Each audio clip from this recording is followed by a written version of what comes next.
Hello, and welcome to Readapted, where we take a work and explore why we keep telling the same story over and over and over. I'm your host, Chris Pepper Hambrick. I want to thank everyone who has listened and let me know what they thought so far. If you are enjoying the show, please tell someone you think might enjoy it. So this season, we're looking at a longtime favorite of mine, The Phantom of the Opera. Last week, we talked about Lon Chaney's 1925 classic. Today, we're going to tackle Universal's 1943 remake and 1962's Hammer horror version, starring Claude Rains and Herbert Lom, respectively. I'm pairing these two because, though separated by almost 2 decades, the second is a clear retread of the other and further develops plot elements invented for the Universal film. These plot and character elements are significant, both in that they represent a drastic alteration from the story and meaning of the original, and in the way they influence later tellings. As I mentioned last episode, major changes occur in these versions which alter the nature of our sympathy for the Phantom. In fact, the background and nature of the Phantom are altered so completely as to arguably be an entirely separate character. From here on out, there are at least 2 strains of Phantom as a story. One is about a genius with congenital physical anomalies who, via society's rejection and his own madness, develops an unhealthy attachment to a young singer, and one is about an obsessive musician who, through a real or imagined betrayal, is rendered disfigured and proceeds to exact his revenge. If you don't remember this from the previous 2 episodes, that's because this is where that story is born. Now, I need to take a moment here to say that this isn't entirely true. There was already a secondary strain of Phantom interpretation happening, but we're going to get to it in a later episode. This is because the Chinese 1937 version, Song at Midnight, and its sequel and numerous remakes both jump off from the 1925 Universal film, but go in their own direction. For example, these versions also involve revenge and scarring with acid, but because I have no evidence that these versions had an influence back onto Western cinema, they're going to get their own section later on in the series. So, the lush 1943 Technicolor remake begins with an opera, and right away, the big sound and bright colors tell you what's actually important about this film. Unless you find timpani threatening, or somehow remember that Claude Rains played the Invisible Man almost 10 years ago, there's no indication that this is a horror film. Indeed, it seems to be a costume melodrama, as you watch Rains' poor violinist, Eric Claudin, get fired from his position in the orchestra due to a stiffening of his fingers. Also a struggling composer, he attempts to sell a piano concerto he's been working on for years. Despite his many years' service at the opera, he is destitute. You see, he's been spending all his money anonymously paying for the singing lessons of an overlooked chorus girl, Christine Dubois. Christine, completely oblivious to Claudin's devotion, is dealing with 2 other rival lovers, Anatole Guérin, opera baritone, and Raoul Daubert, inexplicably a policeman. Christine is aware of their regard and seems to be enjoying playing them off each other. Meanwhile, Claudin, desperate to hear back about his composition, goes to the musical publisher and is told that they have no interest. But, hearing his own music being played in the next room, by Franz Liszt of all people, he leaps to the conclusion that it's being stolen from him. Suddenly murderous with rage, he strangles the publisher until the publisher's assistant throws a tray of etching acid in his face, and he flees to the sewers, covering his mangled face. Thus begins the Phantom's reign of terror, which at first seems to consist of stealing pickled pig's feet and having a long nose and a big red beard, or maybe not having those things. It soon amps up when he drugs the star, resulting in Christine's replacing her and triumphing. By the way, Carlotta is called Biancaroli in this version for no reason I can think of. Biancaroli insists on suppressing the reviews and returning to the stage the next evening, and is strangled in her dressing room by the Phantom. None of this, by the way, is remotely menacing. You see a few silhouetted phantoms against a stone wall, and at one point a voice tells Christine she's going to be a great star, but they almost feel like afterthoughts. Christine's angel of music is entirely relegated to basically an angel investor. Having figured out that the fired violinist murdered someone and disappeared at the same time the Phantom arrived on the scene, Raoul comes up with a plan to trap the Phantom by asking Franz Liszt to play Claudin's concerto. Oddly, he decides this must happen after yet another opera, which allows Claudin time to get angry again and drop a chandelier before calmly walking Christine down to his lair. This is the first time we see it, and it's not much really. A piano and some candles in a dank, dripping basement. He hasn't had time to truly decorate, I guess. When they finally play the concerto, Claudine cannot help but play along, and Christine realizes it's based around a lullaby from her own hometown, a leftover plot point that will have no bearing on anything. The sound leads Anatole and Raoul to them, just as Christine pulls the mask off to reveal the slight scarring of one side of the Phantom's face. He attempts to defend himself with a sword, but Raoul fires his pistol, only to be thwarted by Anatole grabbing his arm such that he merely causes a cave-in that kills Claudine rather than shooting him outright. The three escape as rocks continue to fall. Mysteriously, none of these are load-bearing walls, and the opera above remains intact. In a strange coda, Raoul and Anatole demand that the now prima donna choose between them. Christine refuses, opting for her career over either, and they are left behind as Christine greets her adoring fans. As you can probably tell, many hands were at work here to create something so completely divorced not only from the original text, but the movie it's supposed to be a remake of. To be sure, the type of universal horror predicted in Chaney's Phantom and realized in Todd Browning's Dracula and James Whale's Frankenstein had, by 1943, run its course. While horror was still big money at the studio, the stylish and atmospheric early run had turned to mashups, a la Frankenstein meets the Wolfman, and was about to devolve even further into parody. See Abbott and Costello meet, well, everyone. Universal's other big money-making genre was musicals, specifically of the type starring young pop opera singers like Deanna Durbin. The idea here was to merge these two top genres for a surefire hit during a time of war and uncertainty. And from a certain point of view, it was successful. It made money and won some Oscars. But from a story perspective, it's a mess. The result of trying to do too many things at once with too many people and not enough attention to why the story was interesting enough to tell in the first place. I'm going to outline how it got to its finished form, not because it makes a lot of sense, but because it's illustrative of how you get from a film that actually transferred a lot of LaRue to an ostensible remake that ignores so much of the original it can barely be said to resemble the novel.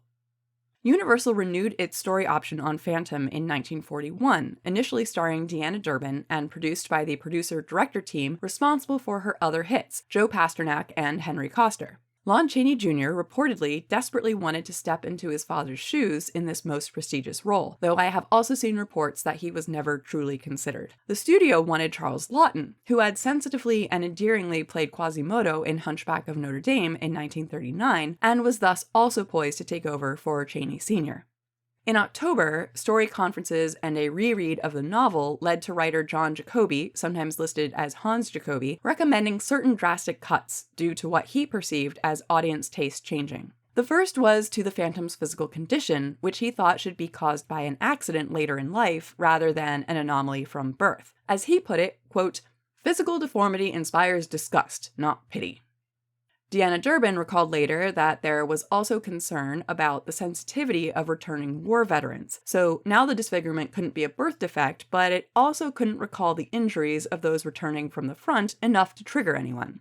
Oddly, this suggests a hierarchy of sympathy where people born different deserve none, and returning soldiers inspire too much. But it also highlights that the central emotion they want this Phantom to engender is pity, not fear. Which is interesting if indeed it's an attempt to marry musical and horror.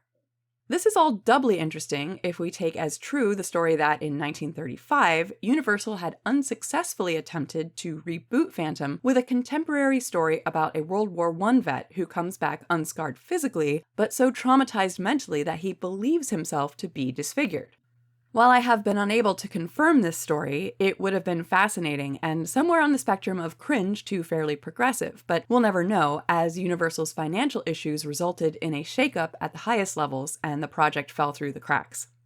Back in 1941, Jacobi suggested removing any hint of the supernatural, having attended a screening of Dr. Jekyll and Mr. Hyde where audiences had laughed at Spencer Tracy's transformation. Thus, he said, a new formula for horror had to be invented without the unreal or supernatural. This was his other reason for favoring an accident rather than a birth defect, somehow conflating deformity and the supernatural in a fairly problematic point of view. Never mind that the whole point of Eric was that he actually was a man, people just thought he was a ghost. As a concession to his imagined audience requiring something familiar, he declared they had to keep the unmasking scene and the chandelier falling. These being naturally the core of the story. None of these changes helped explain why Christine would find herself under the sway of an unsuccessful middle-aged violinist, so director Henry Koster supplied the idea that Christine was actually his daughter, as if that fixed it somehow. In Jacoby's outline then, he opens with the chandelier, then embarks on a flashback wherein poor composer Éric Claudin has a chance encounter with his daughter, who has been raised by his dead wife's family. This meeting somehow activates her latent musical genius, and she becomes an opera singer. Meanwhile, Claudin is struggling both with music and mental stability, and when a prostitute laughs at him through his window while he's fantasizing about the applause he's going to get, he strangles her and gets slashed in the face with a butcher knife. Claudin retreats to the opera, where he promotes Christine through his reign of terror until he finally abducts her and confesses their relationship. He's lured back up with a performance of his own symphony and is successfully shot by waiting police. However, Christine's triumphant debut is interrupted when a coal fire in the catacombs burns the opera to the ground, and she and Raoul are the only survivors. Think back to the novel, where the Phantom is sent by her father, but also eventually takes the place of a father sending her off to a new husband. This time, we've created a literal familial link between the Phantom and Christine, but without the context of the romance, it does little to explain his motives, making it even pervier that he kidnaps her, and erases any hint of a plausible love triangle from her relationship with Raoul. Further, this script opens with the climactic chandelier crash, blowing its big moment before we know who anyone is or why we should care.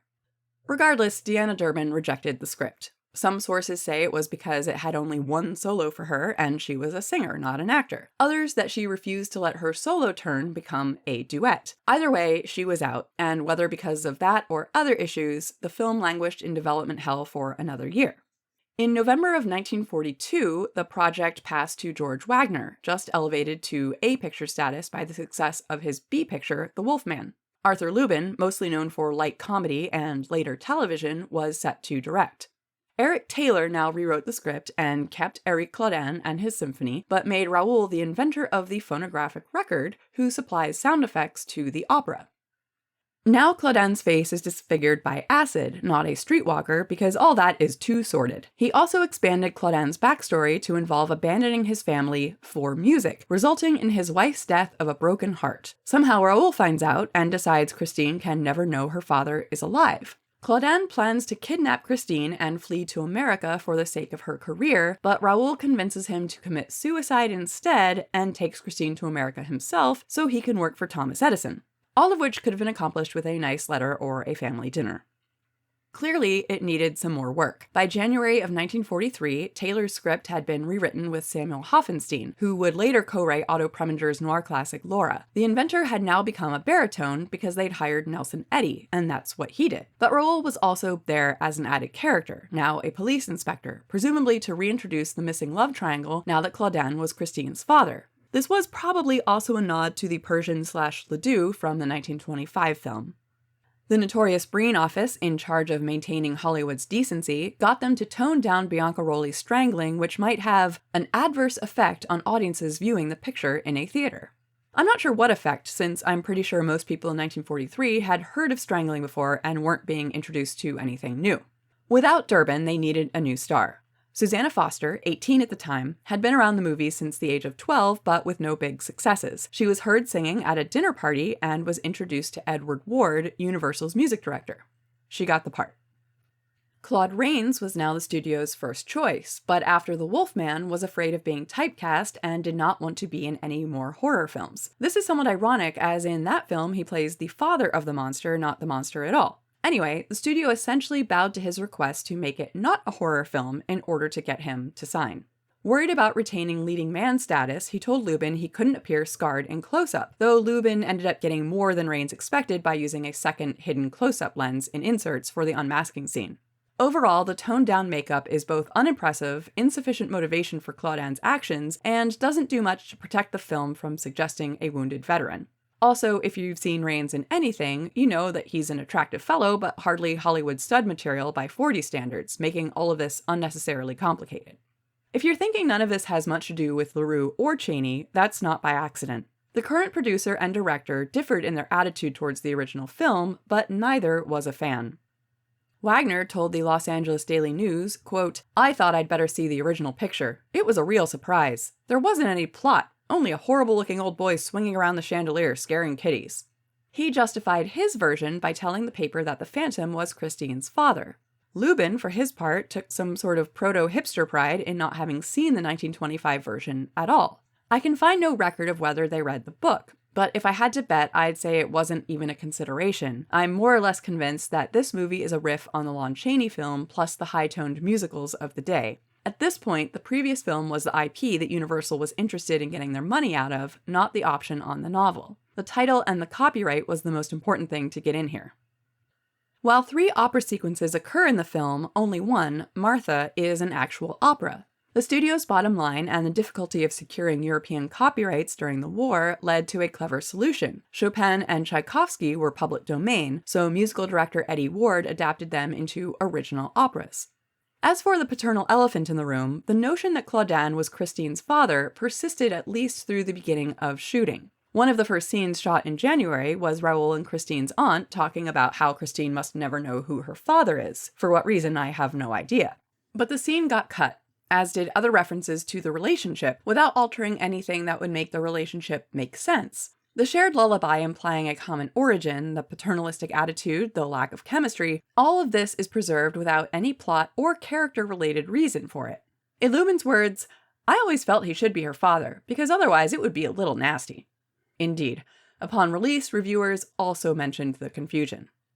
Money was so tight that they had to source most everything from other movies except the chandelier, which during the final take, the grip mistakenly failed to lower all the way to the floor, which is possibly why you don't see it actually crash. Within 2 months of the beginning of filming, the movie was done and submitted to the Breen office on May 21st. The notorious censor complained about the décolletage of Foster's wardrobe, much to her own confusion, so they went back and edited in longer shots and reshot some footage to ensure no excitement could be caused by the young lady's neckline, which really is indicative of the tenor of the entire picture. Any hint of anything is ultimately removed. There's no horror, there's no romance, and even the lushness of the operatic sequences is marred by the fact they don't actually have anything to do with anything, including each other. And they're not big or elaborate enough to stand on their own the way, say, a Busby Berkeley-style showpiece does. There's even something timid about the lack of incest. The removal of Claude's reveal that he's Christine's father, while in every other way retaining his paternal behavior, makes the menace meaningless and almost bland. He's kinda like her dad, but he's not even being inappropriate enough about it to be all that creepy. She's even given 2 more suitors, at least 15 years her senior, and I'm not sure whether that makes it all better or worse. The movie was very well received, grossed highly, and spawned plans for a sequel. So in that sense, it was not at all a failure. But I would say that's the only sense. In fact, everything the film does in an attempt to create sympathy and avoid offense alters the story to such an extent it's no longer saying much of anything at all.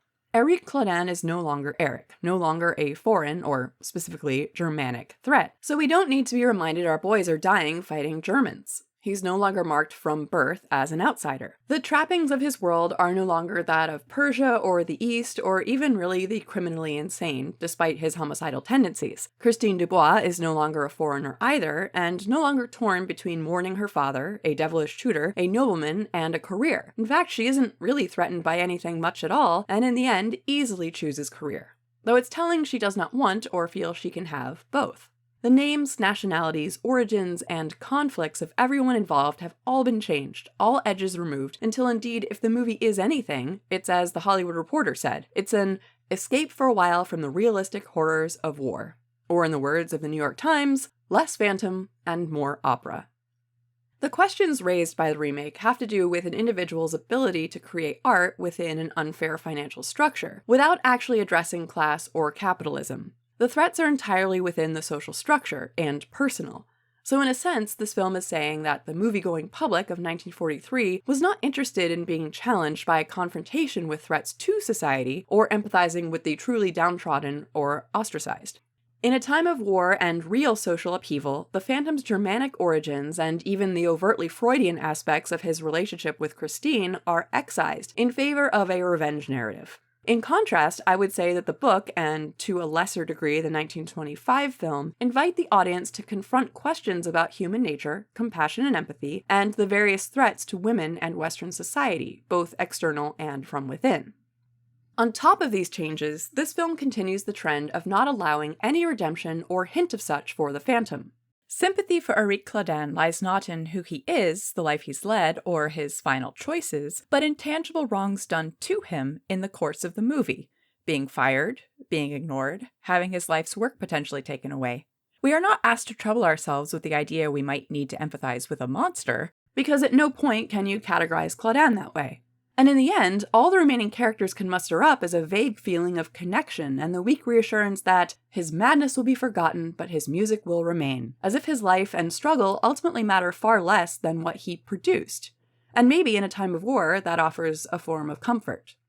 This softening of the character of the Phantom from a difficult but redeemable villain into a repressed victim who does not get to change not only colors future iterations of Phantom, but is carried forward and even accelerated in the next major contribution to the genre, 1962's Hammer horror film directed by Terence Fisher and starring Herbert. In many ways, the 62 Phantom is a copy of 43, but more. The names and places are more changed because everyone is English. The Phantom is more wronged and less villainous. Christine is even less in danger. The audience is asked to do far less, the production isn't nearly as lush or expensive looking, and perhaps that combination is why the film bombed and no one really talks about it anymore. This is to some degree unfortunate, not because it's a good movie, though it has some good points, but because in only 3 steps, the bizarre villain of the novel that LaRue wants us to somehow find compassion for has become a pathetic middle-aged musician beset by the world, displacing any hint of villainy onto 2 entirely different figures. The film opens not with a lush operatic fanfare, but with a tour of a creepy, damp cave accompanied by organ music. We see the back of a figure at the organ and a small man sitting watching him. Eventually, we move over to the figure at the organ, freezing on the one eye visible behind his mask. The Phantom is, in fact, visible from the jump here. There's no suggestion he's an angel or a ghost. In a way, this movie only works because we already know what's going to happen. As such, it builds what suspense it's got by subverting our expectations. We next meet Lord Ambrose Darcy, an aristocrat whose opera about Joan of Arc is being produced. We meet Maria, the star, who refuses to go on because of a figure in her dressing room. Attempting to calm her is the producer, Harry Hunter, who is actually Raoul, only we don't know it yet. We see a chandelier being raised in preparation for the performance, and the shot suggests Chekhov's gun. We're clearly meant to notice it's a chandelier, even if as a prop in the St. Joan opera, it's a medieval-looking job and not at all the fancy crystal one we're used to. We see some of the opera. Actually, in a first, the music in this film is sung in English and built around a story most audiences find at least passingly familiar, which in my opinion makes the longer stretches of it easier to take than the last film. Maria is further menaced when a stagehand's hanged body rips through the set and swings towards her. The opera is cancelled until further notice. It's only now that we meet Christine Charles, a chorus girl that Harry auditions for the lead role. Immediately noticing her talent, he decides she's the one. Lord Ambrose notices something else and invites her to dinner. At dinner, he aggressively puts the moves on her in a way that suggests that if she does not come home with him, she'll lose the role. Luckily, Harry turns up at the same restaurant and she's able to signal him to step in, which he does. This ultimately costs them both their jobs, but they seem to like each other a lot, and anyway, by the next day, Darcy has fired pretty much everyone else. Harry, while interested in the lovely Miss Charles, is also becoming increasingly suspicious of Darcy, who suddenly has a brilliant composing career despite never having written anything before and having frankly terrible musical taste. It just so happens that Christine lives in a boarding house that once housed a struggling composer with the unlikely name of Professor Petrie, and while visiting her, Harry discovers that Petrie's musical scores bear more than a passing resemblance to Darcy's output. He tracks down the story. Petrie at one point found himself in dire straits, sold his music to Lord Ambrose, and then died mysteriously in a fire at the local printer printing his music. Harry decides to let it go. They're in enough trouble as it is, and Petrie's dead anyway. He is, of course, right about everything but one fact. Petrie is not dead. In fact, he's so not dead that he has his assistant kidnap Christine and makes her sing his Joan of Arc opera. He wants to teach her, he says, so she can sing it only for him. Fair enough, but he's pretty intense about it, and at one point slaps her in the face when she is too tired to go on. He also wakes her up when she passes out by splashing her with gross sewer water. Harry is still on the case though, so he tracks her down, also through gross sewer water, into the caves and confronts Petrie, who, instead of trapping him in a torture chamber or threatening his life, tells him his life story. He did indeed sell his life's work to Lord Ambrose for the paltry sum of £50, only to discover Darcy passing the music off as his own. Enraged, Petrie broke into the printers and tried to destroy the music and the plates. In doing so, he inadvertently started a fire. In trying to extinguish it, he accidentally poured acid instead of water onto it, and the backdraft scarred his face and hands. Fleeing from the fire, he fell into the Thames and was presumed dead. In reality, the mute, misshapen man living in the sewers rescued him and became his devoted servant for reasons unexamined by Petrie, Harry, the guy himself, or anyone involved in the film. He sometimes gets really violent for no reason, but hey, he's hopelessly devoted to Petrie. Having gotten all of this off his chest, Petrie confesses he's dying and begs Harry for a month or a few weeks even to teach Christine to sing Joan of Arc properly. Why Harry is the one to ask, I'm not sure. Christine is given next to no agency in this film other than to ask Harry to save her from Darcy, so maybe in everyone's mind she's already given up future rights to her autonomy. It's also unclear why Petrie is dying. He holds out his hands as if to prove it, and indeed they look sort of rotten and black, and granted the sewer isn't a great place to recover from anything, but he's been down there for years by this point, so whatever gangrene is eating him up is pretty slow acting. Cut to opening night, and Christine is singing. She is able to do this because Petrie has confronted Lord Ambrose by showing him his face, after which Ambrose fled, presumably abandoning his plans for his stolen work. Petrie watches from his box, and his henchman watches from backstage until he's discovered by a stagehand. The stagehand gives chase, and the henchman leaps onto the prop chandelier hanging over the stage and Christine, which of course gives way. Christine is only saved because the Phantom, ripping off his mask for some reason, throws himself onto the stage and pushes her aside, to be impaled. As you can tell, there's a lot of questions to be asked here. Why are so many names changed? Presumably it's cheaper and easier to assume we're in London and use all the sets Hammer already has, but Harry Hunter? Petrie? Christine Charles? Why introduce two entirely new villains, Lord Ambrose Darcy and the little angry guy? Why remove any angle of romance or a love triangle? What actually does this film have in common with the original? Answering that last question is, I think, useful inasmuch as it gives us something like a template to tell us what, at this point, are considered the essential elements of Phantom of the Opera. In 1962, they're clearly making an assumption that you've seen either the 25 or 43 version, or they wouldn't bother teasing the chandelier or subverting your expectations about certain plot points. But here's what they do include: a masked disfigured man, a haunted theater, a chorus girl who gets a promotion and a boyfriend, a chandelier falling, an unmasking scene.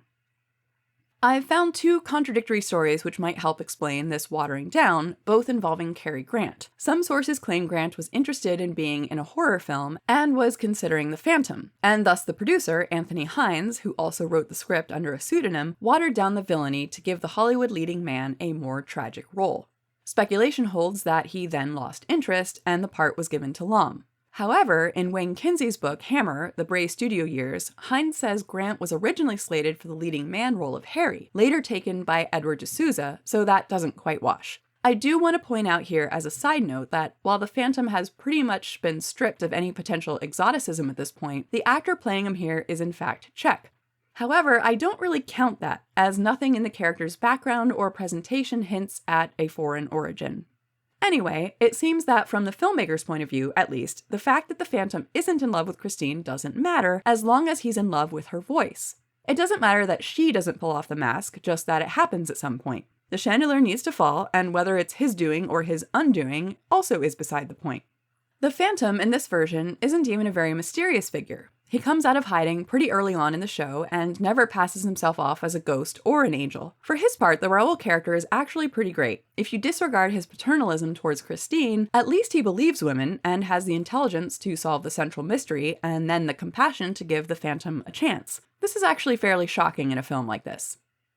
There is a sense in which, at this point, the Phantom has been redeemed from an inveterate murderer and madman ostracized from birth into a wronged composer at war with a world that has no real place for creativity. In a sense, Eric's been shifted from a threat to the worker into a threatened worker. We'll talk about that more in the next episode where it becomes the focal point. But there is, I think, a more compelling argument that this version, in fact, offers the Phantom no redemption, because he, and we, are never asked to do the work. By taming the story into a straightforward revenge tragedy, the Phantom becomes a tragic figure, but an even more one-dimensional one. He's been wronged, and the audience is never in doubt about that, so his evil deeds are, if not excusable, understandable. And they're not even that evil. By contrast, the original Eric was difficult and complex. He did evil things, he did inexplicable things, he did random things that were just creepy and weird, and yet not only is he offered the chance to repent, but we, the audience, are asked to empathize with him and question our own attitudes as a society.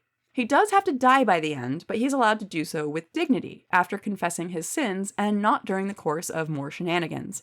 We're not even halfway through the Phantom's lifespan, and he's already been transformed into the tragic hero. And I think the most interesting thing about that is the way in which, by making him, in a sense, more sympathetic, it removes the need for redemption and the need for us to exercise our compassion. There's an assumption on the part of these studios that redemption isn't possible for the truly depraved or the socially outcast, and so instead of trying to figure out how to engender that sympathy in the audience, they instead take the route of altering the character so completely as to render the question of forgiveness or redemption moot. Curiously, along the way, the relationship of the Phantom towards Christine has become almost entirely paternalistic. Perhaps Hollywood and Hammer, along with their trouble balancing horror and sympathy, also found it difficult to balance sex and death, and easier not to ask audiences to worry about the Phantom's designs on the young woman beyond her career. On the other hand, maybe all three of these films realize that a tearful confession and a deathbed just aren't as visually exciting as mobs and rocks falling and leaping to your death. I don't actually hate the 1962 film. It's fairly entertaining to watch, with a cast that provides delight to fans of the Pink Panther series, classic Doctor Who, and the 80s run of Batman films. As I mentioned, Harry Hunter is refreshingly decent, even if he neglects to ask Christine how she feels about her musical training at the hands of the guy who started out by kidnapping her and slapping her in the face. The opera segments are, in my opinion, more watchable than the ones in the 43 film, if only because they are about something. And it's not a bad little mystery story if you aren't looking for things that make Phantom Phantom. It's a perfectly reasonable big-budget film in the mode of Phantom without actually being it.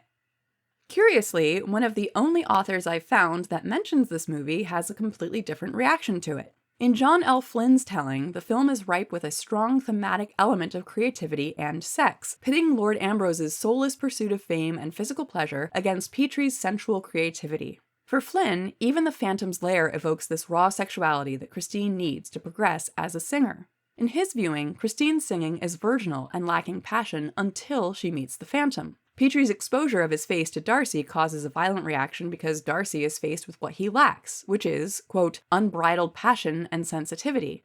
I don't see this personally, though the movie Flynn describes sounds pretty great. The main thing that I want to take away from this episode is that the major studio's difficulty in merging spectacle with complex emotions or morals has resulted in a version of Phantom that is almost wholly divorced from what I believe to be LaRue's intentions. The novel was never meant to be a mere ghost story, nor does it have much in common with the revenge tragedy. LaRue's project is something far more complex than that, whether it was his intention or not. He is certainly very explicit in saying that Eric is to be pitied and that his woes are in large part inflicted by society. It's curious, then, that filmmakers in all three cases thus far seem to be unable to find a way to preserve both the villainy of the Phantom and his humanity. You can have either a monster or an innocent with a skin condition and anger management issues, and only one of those is sympathetic. It speaks, in my opinion, to a failure of imagination on the part of studios, as well as a lack of faith in one's audience. To give the studios the benefit of the doubt, however, we must admit that a book costs far less to produce, and does not have the same demands riding upon it. It may very well be true that Hollywood and Hammer were correct in their assessment that not enough of an audience existed to find empathy for the character as originally written. And that is the other major takeaway for today, that the economics of the format can alter the demands on an adaptation. Interestingly, the story has become about the individual's struggle to create art in a corporate world, which is exactly one of the problems with these films themselves. Speaking of which, we'll talk next time about Brian De Palma's 1975 pop culture extravaganza, Phantom of the Paradise. We'll examine how his version, the first contemporary adaptation, captures the zeitgeist of an era by finding inspiration in not only the previous films, but other works of horror, music, and real life, and ends up saying far more about its time than about LaRue's book. Until then, thank you for listening to Readapted. This show was written and produced by me, Chris Pepper Hambrick. Please feel free to contact me at readaptedpodcast on Gmail, Facebook, or Instagram, or readaptedpod on Twitter with comments, questions, and suggestions. Until next time, they've poisoned your mind against me. That's why you're afraid. See you then.